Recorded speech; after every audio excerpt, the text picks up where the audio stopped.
ശ്രീ ഉലകുടയ തമ്പുരാൻ നമോസ്തുതേ. നമസ്തേ സജ്ജനങ്ങളെ, അനന്തപുരിയിലെ ഉത്സവ കാഴ്ചകളിലേക്ക് സ്വാഗതം.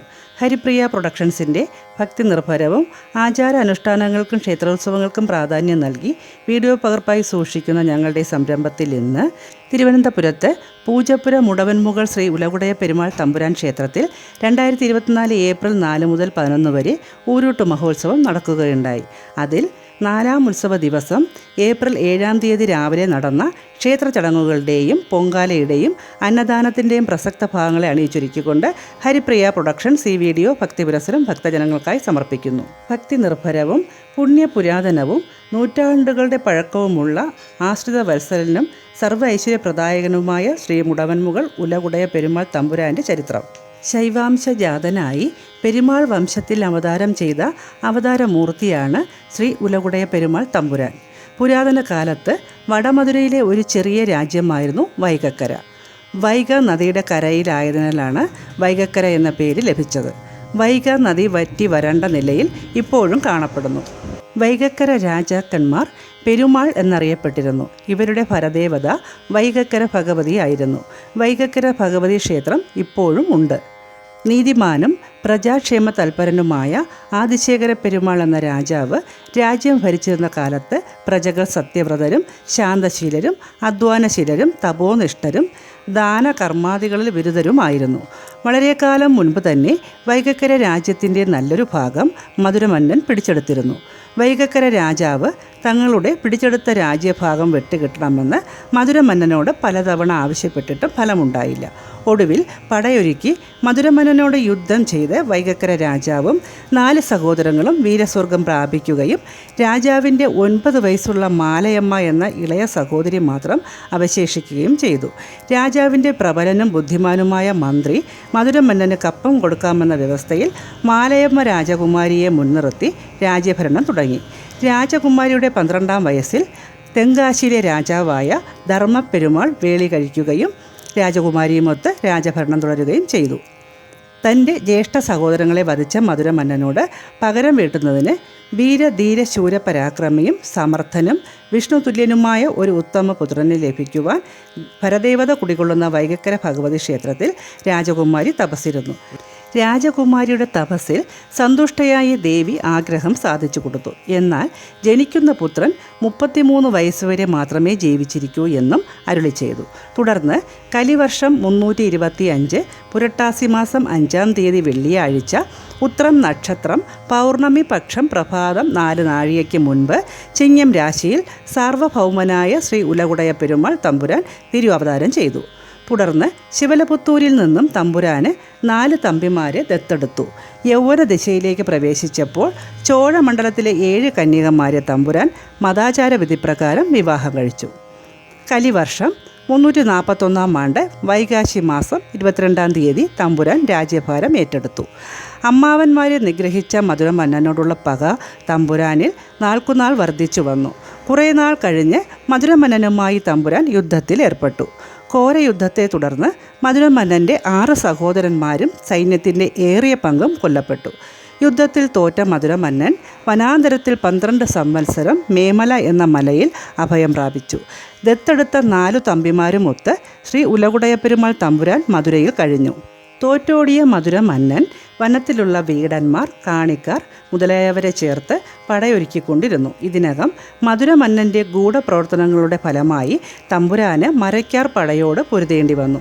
ഏതു വിധത്തിലും തന്നെ തോൽപ്പിക്കാനുള്ള ഉപായം മധുരമന്നൻ കണ്ടെത്തുകയാണെന്ന് മനസ്സിലാക്കിയ തമ്പുരാൻ തൻ്റെ പരദേവതയെ തപസ്സു ചെയ്തു.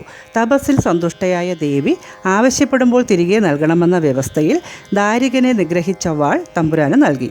ഇതിനകം മധുരമന്നൻ തൻ്റെ കുലദേവതയായ പരമശിവനെ തപസ്സു ചെയ്ത് പ്രത്യക്ഷപ്പെടുത്തി അനുഗ്രഹം വാങ്ങിയിരുന്നു.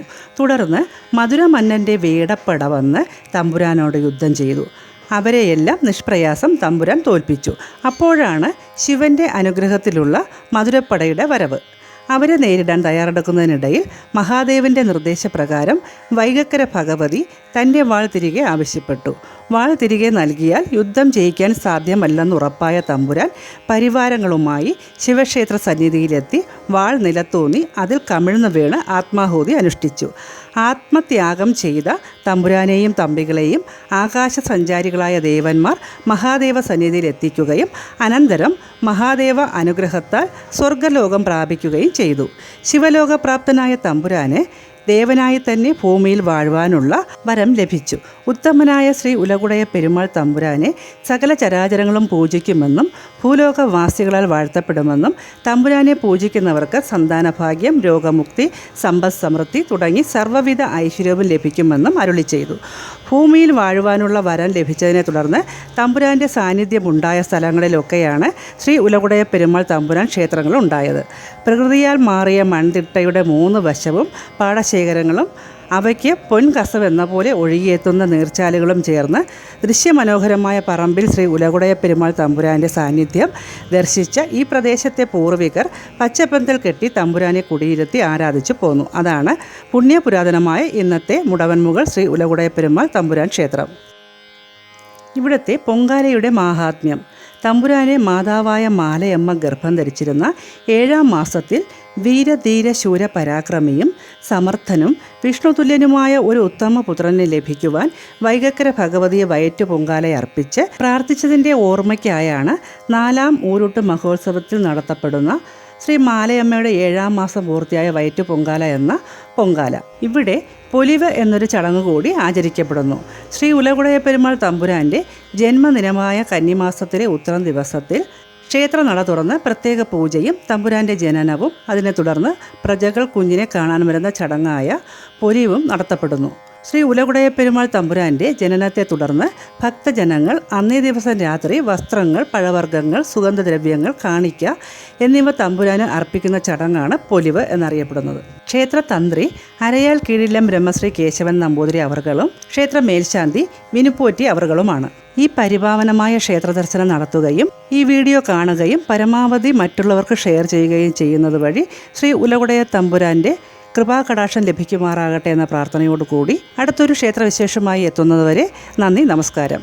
ഹരിപ്രിയ പ്രൊഡക്ഷൻസിന് വേണ്ടി ഞാൻ ഹരിപ്രിയ രാജ്കുമാർ. ലോകാ സമസ്ത സുഖിനോ ഭവന്തു.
പൂജ ദീപാരാധന 7 കരക ഭക്തിഗാനമേള അവതരണം 9 ശ്രീ ഗോകുൽ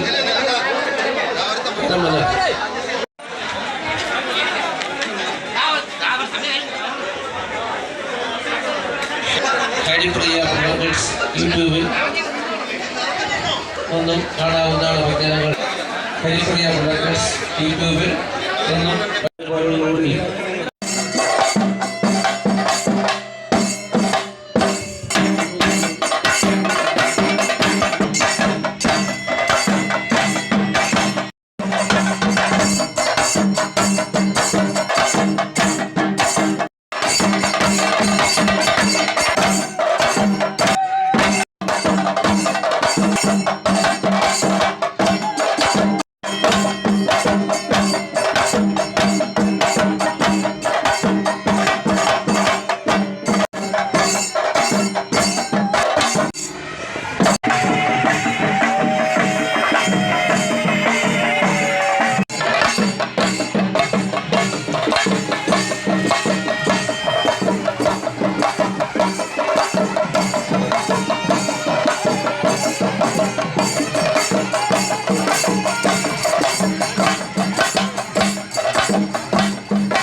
പൊങ്കാല നിർമ്മിക്കുന്നതിന് ശ്രദ്ധിക്കുക. ഇന്നത്തെ വെളിച്ചപ്പാടുന്ന ദൈവ അന്നദാനത്തിൻ്റെ പ്രസംഗം കൊണ്ടുപോകാൻ ഉദ്ദേശിക്കുന്നു.